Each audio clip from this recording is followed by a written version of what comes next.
All right, so I saw that you do interviews on your channel. You interview Messianic rabbis or theologians. Yeah, just kind of random people, random topics, just, nothing really professionally.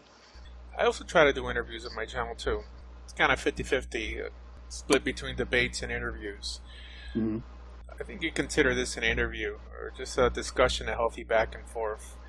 I think people learn the best when they hear dialogues instead of just some guy giving a monologue. If people are able to be checked as they're teaching Torah or teaching the Bible. So that's what I do. I'm an Orthodox Jew.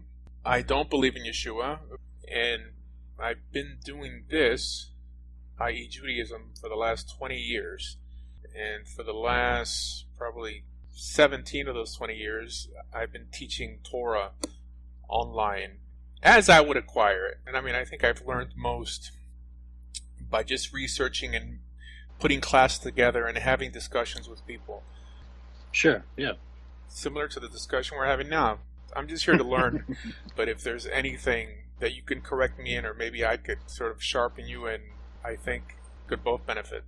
So, sure, and I've watched several of your interviews and debates, on various social media channels, and I'm not the most educated guy out there by far. I'm just learning myself. I've gone through several different avenues of learning and several different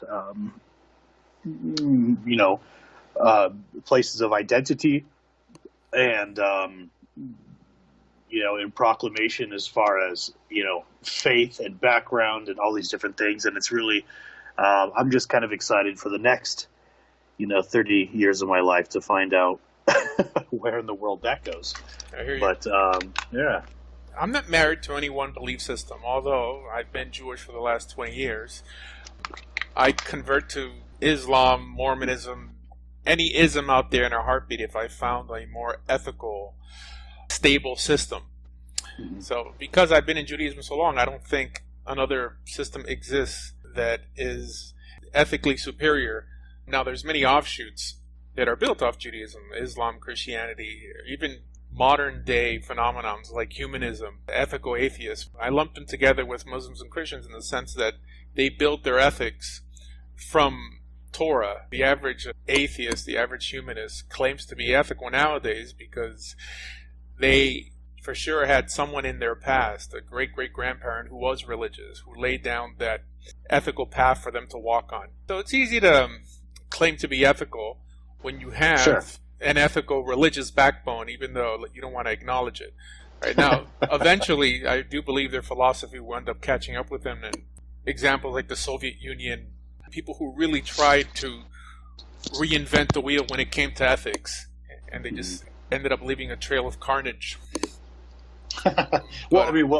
Just to prove your point even more, it's very common in the South states, even amongst atheists or agnostics, to live by what they call a golden rule. Treat others the way you would like to be treated. Now we know that Yeshua said this. We also know Hillel said this.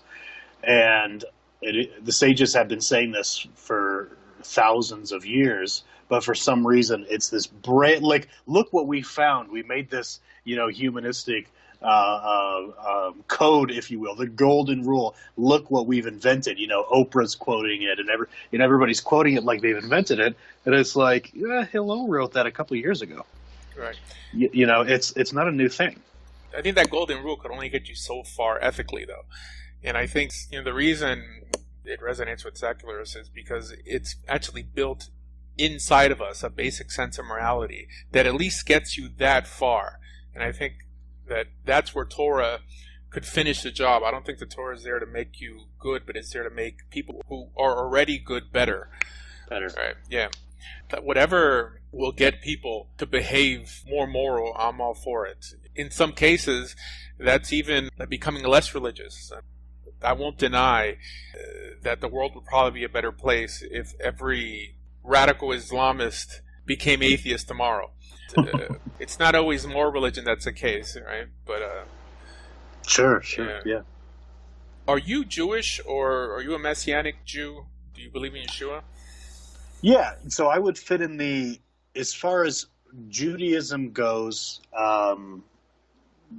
Sephardic background, Jewish parents, but not religious at all. And so any religion that I've learned has been learned and still is being learned. It's the whole. I mean, I know you're familiar with the whole Sephardic Anuism right now, and I could easily fit into some of that. You know, Jews that fled the Inquisition were forced to convert to Catholicism. Some didn't, some did, and then now this new generation of last few generations of people coming back from that background, saying, you know, I don't think Catholicism is the answer, and also mainstream Christianity. So I would fit in as far as Judaism, I wouldn't fit under the umbrella of Orthodoxy per se. I could fit under the umbrella of conservative, but most of the time I'm not accepted in the conservative umbrella, being that I do believe in Yeshua and I am Messianic. So that typically, from my, like, if you were to follow me around for 1 week of my life, you'd probably be like, oh, well, this guy could kind of fit in the, okay, he's a little more conservative than conservative, definitely not reform, but not Jewish because of this, but is Jewish because of this, and is Messianic because of this, you know, and it's kind of hard to differentiate because, you know, every human, you know, even within the broad spectrums of all faiths, live every day, you know, different than another individual. So, you know, I have Orthodox Jewish friends that are like this, and Orthodox Jewish friends that are like this, Chabad friends like this, Chabad friends like that, and they don't agree with each other on certain things, but they're still Chabad, if that makes sense. And so, when people ask me if I'm Jewish, I go, well, yes. Do you follow Judaism? Well, depending on who you're asking. Are you Messianic? Aren't we all? Aren't all Jews Messianic? You know, do you believe in Yeshua? Yes. Are you waiting for a Messiah to come? Yes. You know, and so there's, I guess it's what question and what answer, and what does it mean to you?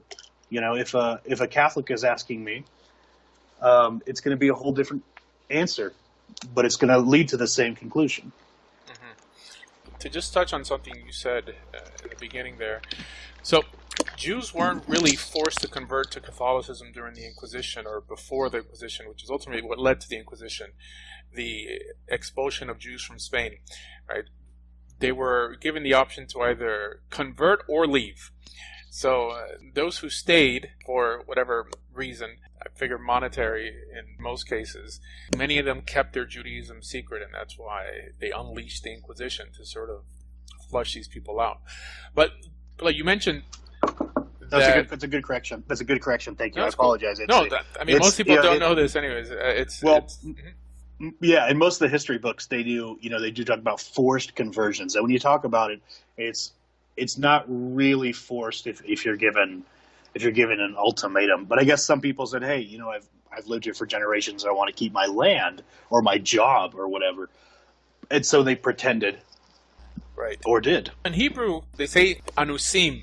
And anus is someone who's forced to do something outside of their will. So even in the Hebrew word, it's not describing the facts in the Quran. Now, in some cases, they were forced. With the Almohads in the time of the Rambam, there were Jews that were choosing to be killed rather than convert to Islam. But that's not that prevalent in history. But you mentioned that there's many different types of Jews. Chabadnik or an Orthodox Jew, like whether conservative, modern Orthodox, or Hasidic, they still sects, yeah, right. Sects, yeah. But they still all acknowledge themselves to be Jewish or in some way part of the tribe, i.e., validated by God.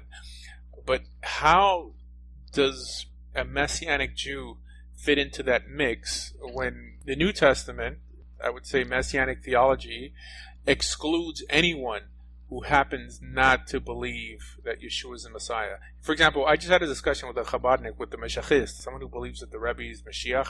I asked him right away, I asked them, what's with those who happen to not believe that the Rebbe is Mashiach? Like, do they lose their chelik in Olam Haba, their place in the world to come?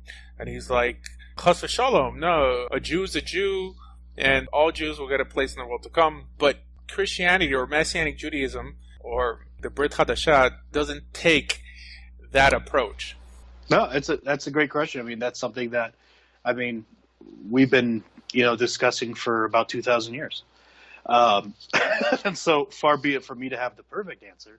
But my personal explanation of that would be that it is not disclusive of the Jewish people from a Messianic perspective. And to kind of explain that, and you talk to a lot of Messianics, and so you know that we don't identify as Christian Catholic per se because of the varying beliefs. And of course, the replacement theology that it became rampant in Catholicism and Protestant Christianity is something that true Messianic Jews do not adhere to. Hebraic roots Christians could be a little bit different story, and that's two different sects that are commonly intermingled and thrown in kind of in a pile. But Hebraic roots and Messianic Judaism is two different worlds in some aspects, very, very similar. But I believe there's a... What's the main difference between Hebrew roots and Messianic? Well, that's a great question. So most Messianic Jews will identify with either Judah or as Israel. Most Hebraic roots, which is a newer sect, actually identify as Israel or Ephraim, which is a different thing. Most Hebrew roots people, they won't wear kippot. The women don't cover their heads. A lot of women wear tzitzit.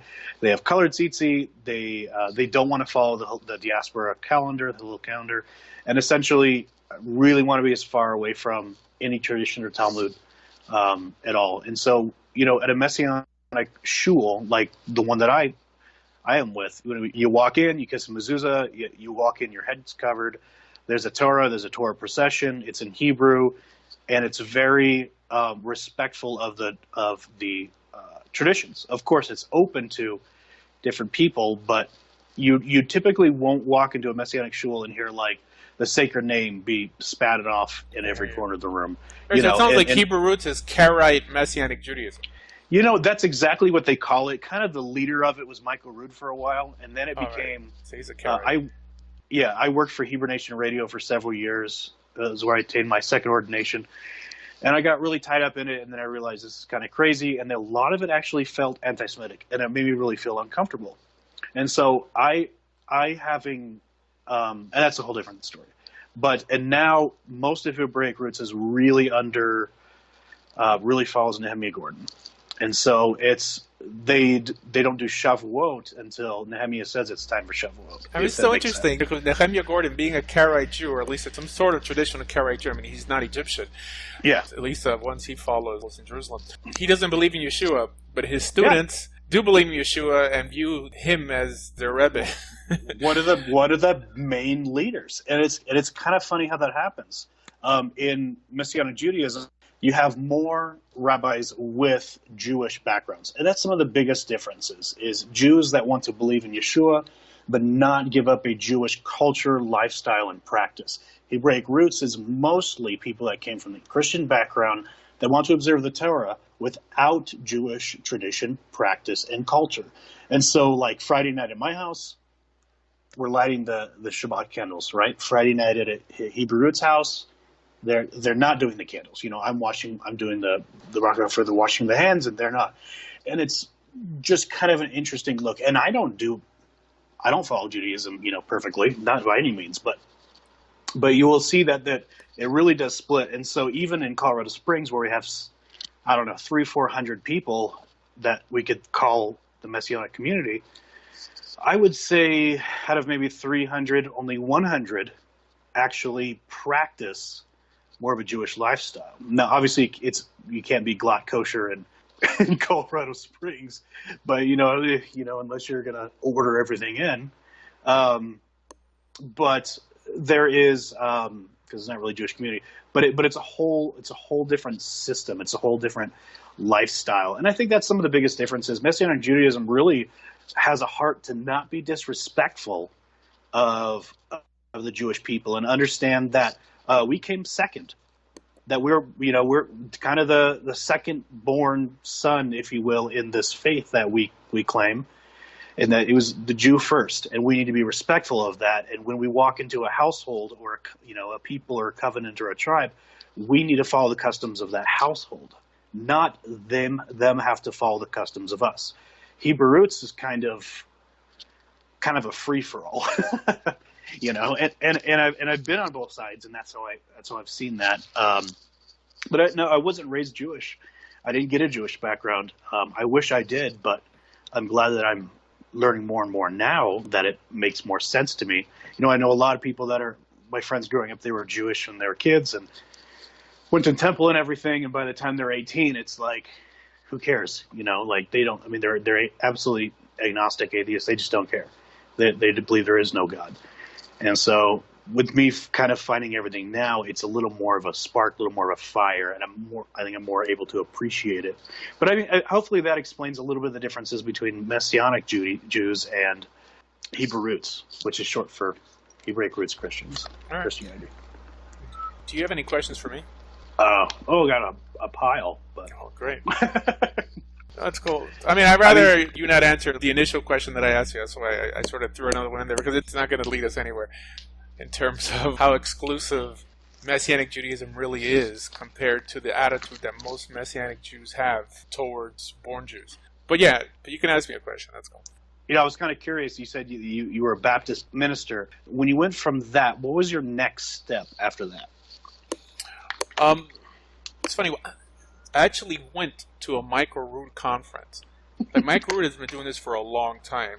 He had a conference in a local hotel here in Fort Lauderdale. And it was interesting. That was my first exposure to some sort of Messianic Judaism. And I never identified with Messianic Judaism, but I bought his book. And it was interesting. He's certainly a bright guy, and I've been trying to get him to debate for the last year. He doesn't answer my messages. But even back then, it was interesting to see someone identify as a Karaite Jew while still believing in Yeshua.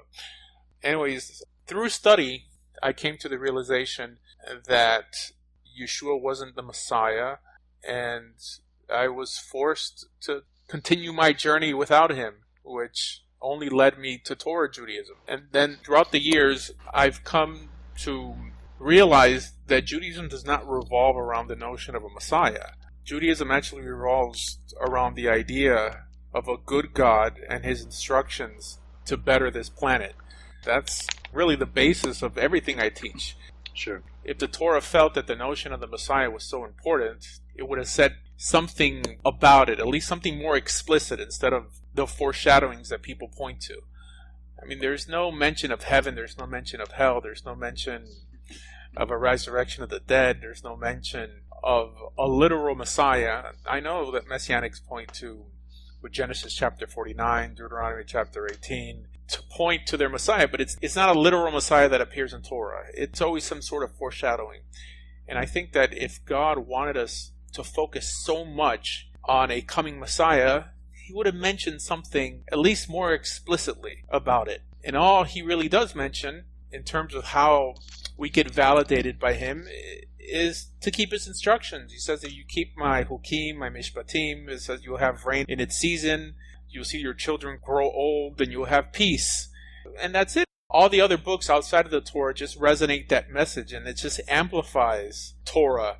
That's really the job of every prophet, of every other book written outside the Torah that Jews venerate, to bring you back to the Torah, and not to in some way outgrow the Torah with what I like to call a developed idea.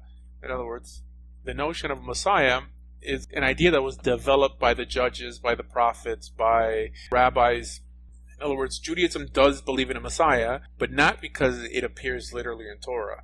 But the Rambam, in his Book of Commandments, in Sefer Mitzvot, he brings down the command to believe in a Messiah.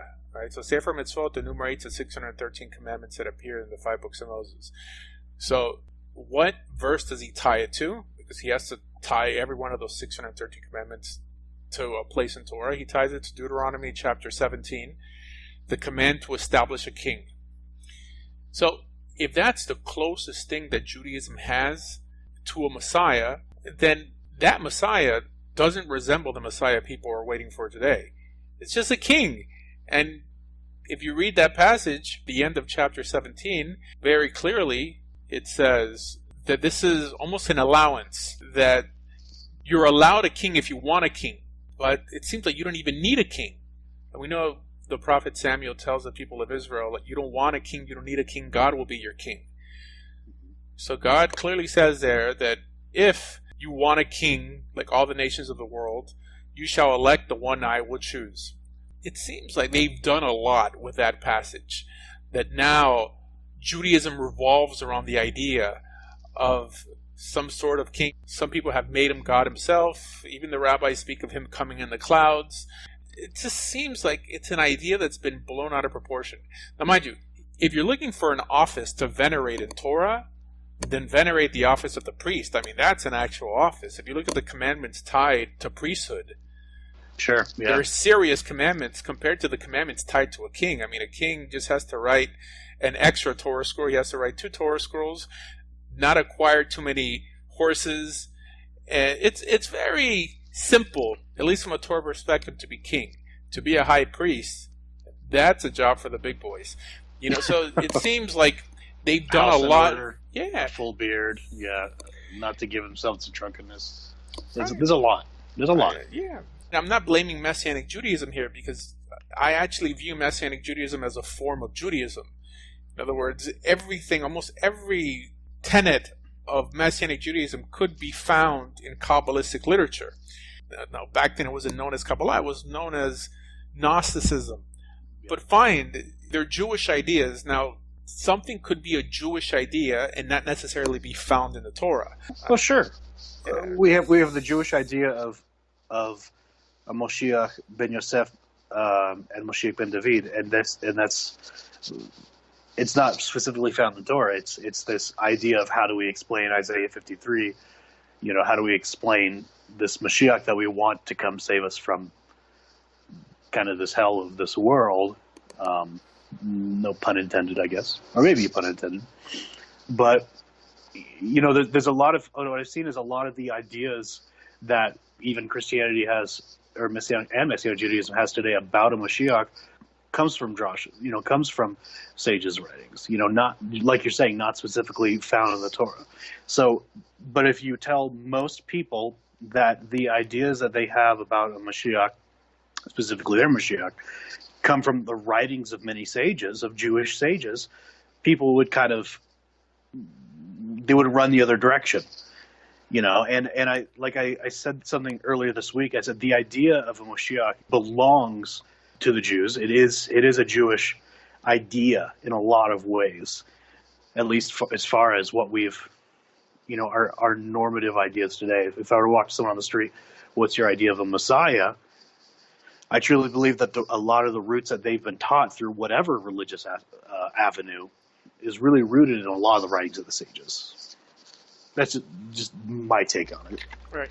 So all this leads me to believe, I mean, it's almost like a safety net put in place by God in Torah for no offshoot to ever get off the ground, that if the Torah is the basis and one can add or take away to any of the requirements found in the Torah. Now, I have no problem with people adding to Judaism or Jewish life as long as they're not adding to Torah itself. This is why, I mean, I have a problem when someone quotes the Tanya, and before they quote the Tanya, they say Torah teaches. Or they'll quote Rashi and say Torah teaches. Instead of saying, no, you know, Chazal teach, not that Rashi's Chazal, but our sages teach, or the Balatanya taught. No, Judaism in itself, Torah itself, created a safety net that it appears twice in Torah that one's not allowed to add or take away from the instructions found in the Torah, that anything else someone wants to take upon themselves, whether they want to believe the Rebbe's Mashiach or Rabbi Nachman was Mashiach, they can't use that idea to exclude others from the fold and say that now God doesn't validate your religiosity because you happen not to accept our interpretation of who this man is going to be. So I think this is why Chabad has no problem including every Jew. Now, there is a double standard where they want to include Messianic Jews as having like a place in the world to come. But in terms of normative Orthodox Jews, they have no problem saying that if you don't believe the Rebbe's Mashiach, that you're still validated by God, but you just may miss out on further blessings. While they don't take that approach with someone who believes Yeshua. And I think, to use the words of Rav Shach, that Chabad is really the closest Jewish denomination that resembles Christianity. Right? I've heard that, yeah. So that's why I'm pretty confident that if I'm able to lay out my argument properly, I could convince almost anyone that not that Christianity is wrong, but it's just not necessary. Now, so you just want to take it upon yourself, if Yeshua is your Rebbe, then that's fine. If his teachings are making you a better person, that's even better. But right when people start excluding others and saying, no, you're going to burn in some lake of fire, or God is not going to give you the life, like it says that he who has the Son has the life, he who doesn't.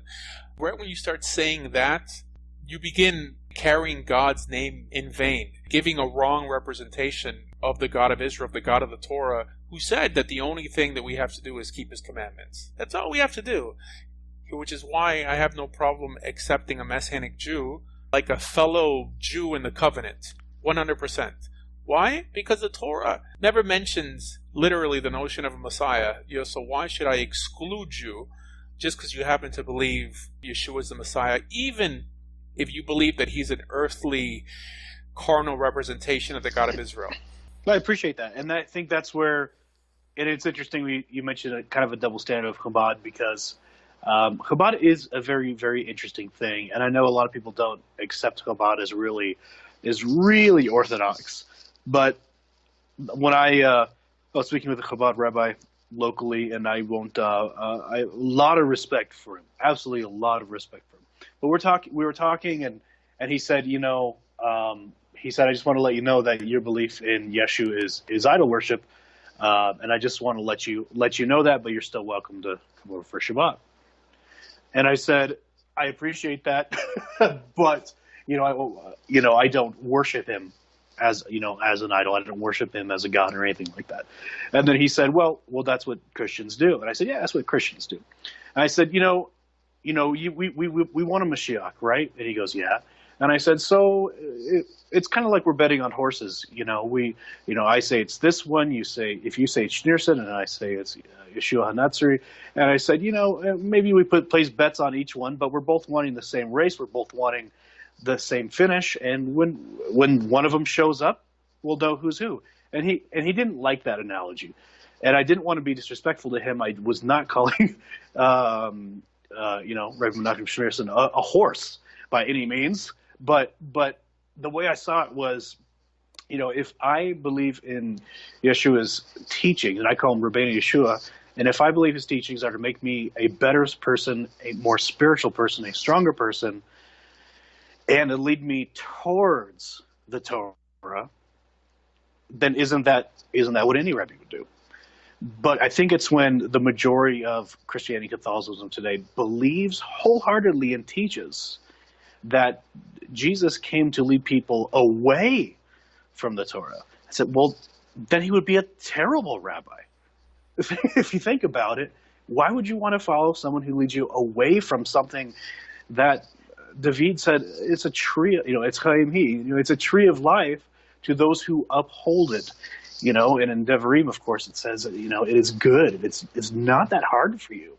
I didn't put it over there, you can't reach it. I didn't put it too high, it is even within you. It brings life and blessing. So if a rabbi came along and said, that thing that Hashem called a life and blessing and King David called a tree of life, I'm going to do away with it. I'm going to lead you away from it. Well, he'd be a terrible rabbi. And I don't believe that's who he was.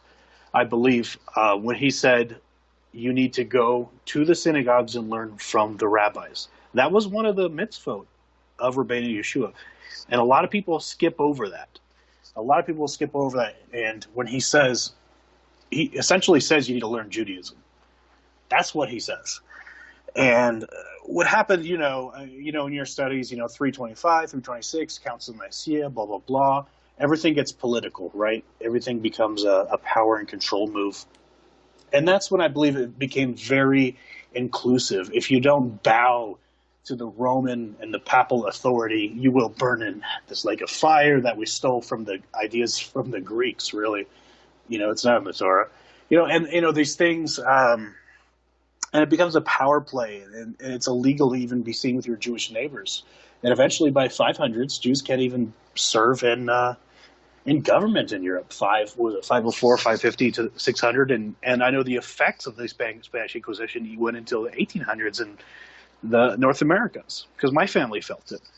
And so there was this government power play, which I do not believe was rooted in the teachings of Yeshua. I believe it was rooted in this Roman idea of Hellenizing Jesus and making him a figure of convert or die. You're in, you're out. You're in our kingdom. And they claim that Hashem's kingdom is their kingdom, and their kingdom was Hashem's kingdom. And I believe that there's a majority, unfortunately, the roots of a lot of Christianity and Catholicism, all of Catholicism today, are in those roots in the early church of Antioch, Alexandria, and especially of Rome. And I saw that there's just a lot of wickedness going in Marcion, just so much anti-Semitism. And I looked at all that and I said, I don't want to be connected with this. And I don't see that Yeshua was connected with it either. I saw that he said, I come but not for the lost sheep of Israel. I'm like, okay, so he wants to do what Hashem did after the Exodus. He brought people in. There was Midianites coming into Israel. There was Egyptians. There's everybody. And Hashem's like, all right, come together, and I'm going to give you one law for you and the foreigner amongst you. And all I see is that same concept in the Gospels. I see the same concept of Yeshua saying, okay, come back in God's kingdom, his lordship, and under his covenant, and in his Torah. And I believe that's one of the foundational principles of following Yeshua as a rabbi, is observing Torah.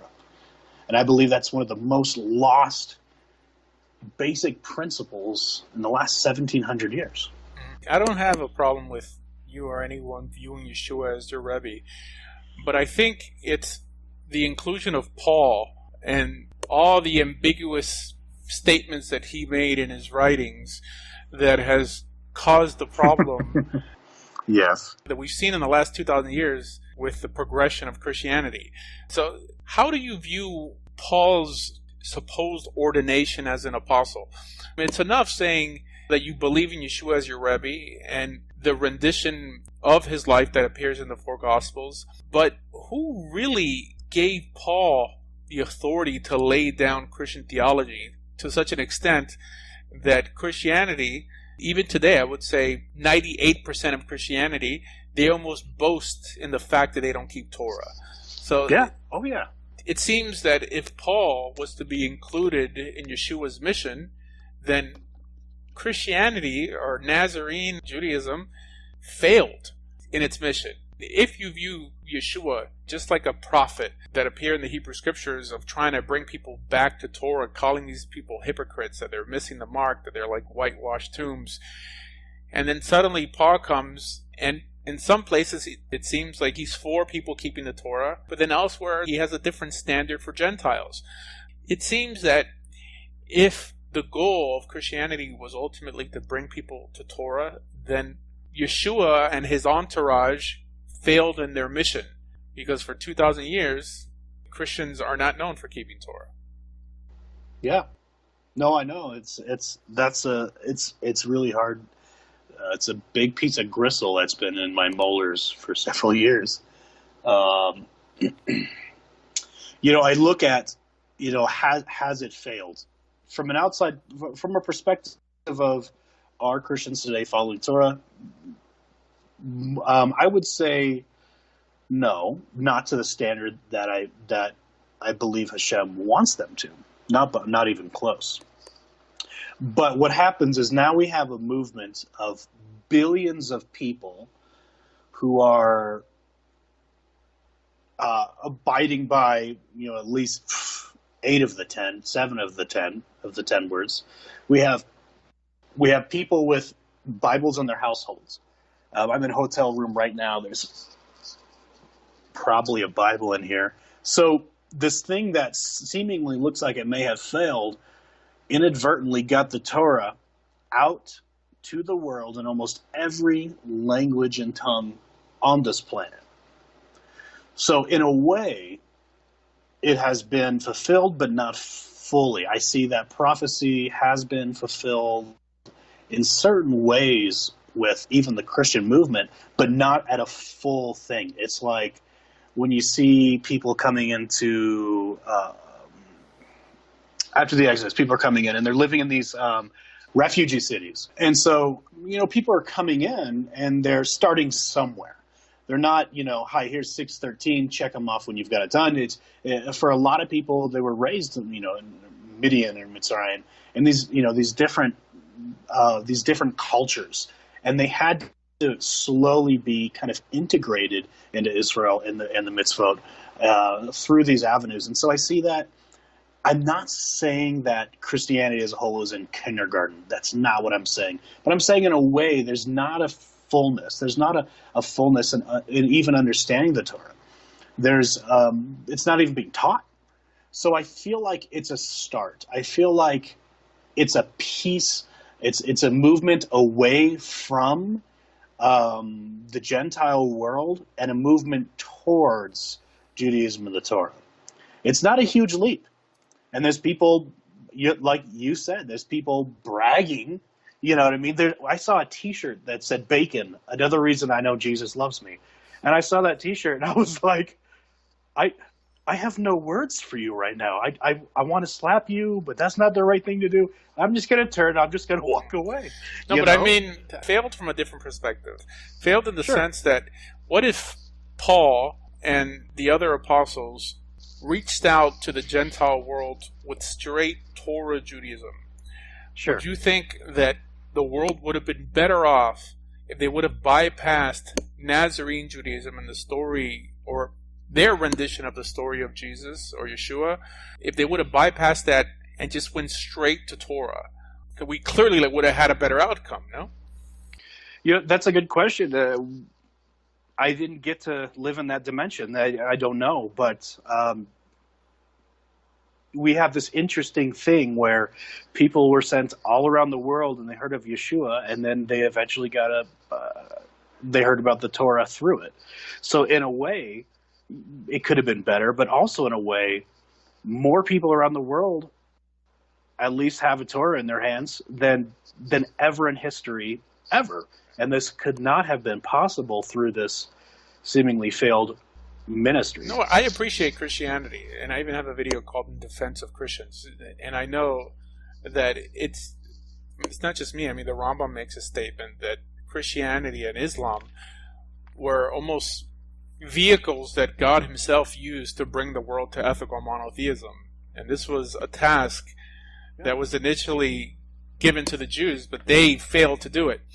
So clearly, like, the world is better off being Christian, and in some cases even Muslim, than idolaters of the past. Right. This discussion is more like the best being the enemy of the better. They're both good systems, but which avenue would have got you there quicker? Now, I understand that perhaps Constantine would not have adopted Judaism like the empire's religion, and maybe it had to come in through an offshoot for Rome to run with it. I guess that's how God wanted it. But it just seems like if the goal was to introduce ethical monotheism in its purest form, in its most effective form, it just seems that straight Judaism would have done the job. Now, I understand that but the temple was destroyed. And the reason the temple was destroyed is because the Jews missed the mark. Clearly, the Jews in the time of Jesus, the temple was destroyed on their watch. Perhaps not Pharisaic Judaism of that time. I mean, like the rabbis teach that one of the main reasons the temple was destroyed was because of baseless hatred. Right? So Jews couldn't get along with other Jews. So it's like saying, would I want the world to become Chabad? This is why I'm not so thrilled when I hear people encouraging the building of a temple in Israel, because I'm thinking, who would run it? Right? Satmar, So in terms of Israel, I'm all for a separation of shul and state. Sure. I'm not referring to those forms of Judaism. but a more ethical, moral form, if taught to the world, even Karaite Judaism at that time, I think would have served humanity better than what led to Protestants killing Catholics. I defend Christianity a lot, but the Christianity I defend is a Christianity of the last 200 years. And it's an ethical form of Christianity found mainly in places like England and the US, because Christians, for example, Copts in Egypt, really don't behave any different than their Arab neighbors. They're non-radicalized Arab neighbors. It was Great Britain and the US that would send missionaries to the farthest reaches of the earth, not to enslave them, and take their gold, but to try to bring them to an elevated form of ethical monotheism, to introduce ways that they could live richer, fuller lives. That's something that was only really seen in the last 200 years with stories like John Livingston, even the great revivals in America. But that's not Christianity from its inception. Right. That's not at all. Not even close. All right, cool, man. I don't want to grow you too much, but no. Do you have a website? No, I'm just on Facebook. I just made a public page, Mike Schoening, but I don't. It's not really for religious sharing. That's more like motivation, business stuff like that.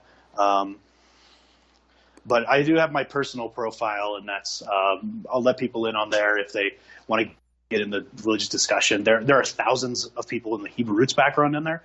So I want people to know that doesn't necessarily represent me or my or my beliefs. Sure. But I did attend Nazarene Bible College, and I was ordained as associate pastor, and then I was in Hebrew Nation Radio, and I was ordained as a Hebraic roots minister. And right now I'm in a one-on-one school, about 4 more years of training, and I'll get a Messianic smicha.